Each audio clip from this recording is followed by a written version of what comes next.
Hey, I'm going to make this video really short. A lot of people buy kettlebells for the first time. They're not really sure which one to buy. I made a lot of mistakes when I first started getting into this 3 years ago. And I'd go down to some place like some sort of depot or something and grab one of those coated bells, got them home, you know, the swings were good. Started getting up into the rack position right away. This is agonizing pain. So this one I borrowed off a friend of mine. It's not one that I normally use, but let's just say it doesn't belong with the rest of these guys, and neither does this. Anything with this horrible design is maybe good for some swings for a 2-year-old, but there's not much use for them other than a doorstop. So, my next journey was at Maxim Fitness, where I found these TDS bells. This is before I got into the pro grade. And these guys were really good. I got this one for my son. It's got a longer handle, and just that little bit of difference, sitting lower on the wrist, immediately feels great. The 25, it's the same thing, same sort of design. It's a long-handled kettlebell. They're not the world's best for snatches, but for swings in the rack position, it just doesn't hurt. That's the main thing.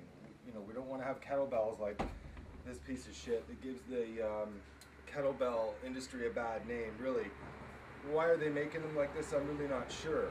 Because the same sort of design that I found with Canadian kettlebells down in this weight, you know, the 30, 36 or whatever, 16 kilo, they kill your wrist too, like in a really bad way. So if someone's starting out and the first kettlebell is a 16 kilo and it's killing their wrist, they're just going to quit and they're going to tell everyone else not to do it. It's bad for your wrists. I've read lots of blogs where they complain about the wrist and they go on and on and on.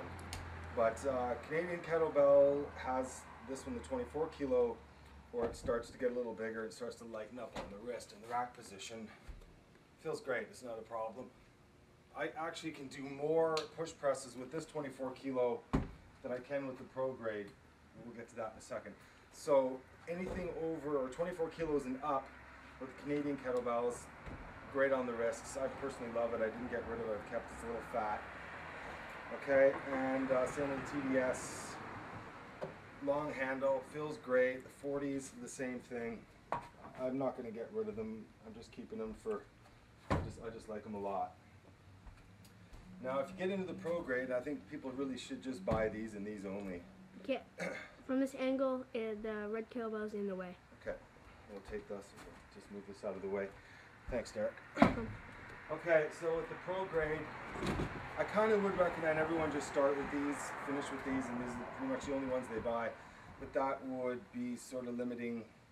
These are great for one-handed, but look at this is a lot better for a two-handed swing. And if you're into CrossFit, maybe that's your thing. I don't do a lot of two-handed stuff, but I'm not going to limit myself. But I really do like these a lot. They're all the same size exactly. Like this is 12 kilo, this is a 16, this is a 20 kilo. This is a 24 kilo, so once you get the dimensions nailed in the rack, that's it. You're good. Okay. And I kind of overlooked this one here. This is one I'm just keeping around.